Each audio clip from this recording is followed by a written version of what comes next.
Radio, TV, cycle ऐं ॿियनि पुराणी इजादुनि खे ॾिसण खां पोइ अंदाज़ो लॻाए सघिजे थो त जदीदियत कहिड़ी रीति शयुनि जो मयार घटाए छॾे थी। टेक्नोलॉजी जे हवाले सां हाणोकी सूरत हाल मां इहा ख़बर पए थी त माली बहिरान टेक्नोलॉजी खे बि एतिरो ई नुक़सान ॾियनि था जेको ॿियनि शोबनि खे थिए थो। गुज़िरियल महीने जी रिपोर्ट मूजिबि Apple, Netflix, Amazon, Microsoft, Facebook जी मालिक कंपनी मीटा ऐं गूगल समेत टेक्नोलॉजी जे वॾे नालनि खे अमरीकी स्टॉक मार्केट में गुज़िरियल 12 महीननि दौरान $30 खरब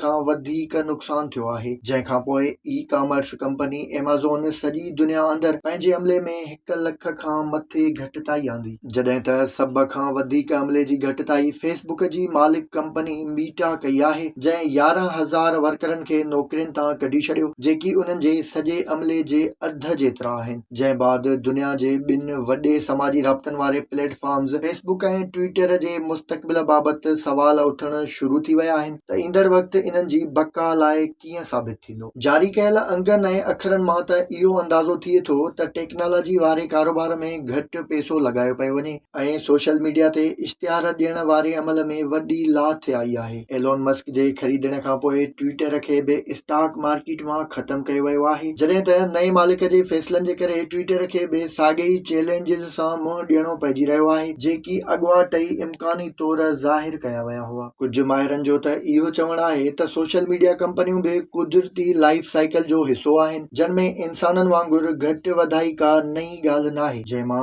इहा ख़बर पए थी त ईंदड़ वक़्तु फेसबुक ऐं ट्विटर खे माज़ी बणाए सघे थो। इहो त वक़्तु ई ॿुधाईंदो त फेसबुक ऐं ट्विटर ईंदड़ वक़्त में कंहिं कुंड ते हूंदा या उन्हनि जी साॻी ई रीति दुनिया जी सभिनी समाजी राब्तनि वारी वेबसाइट्स ते हुकूमत क़ाइमु रहंदी।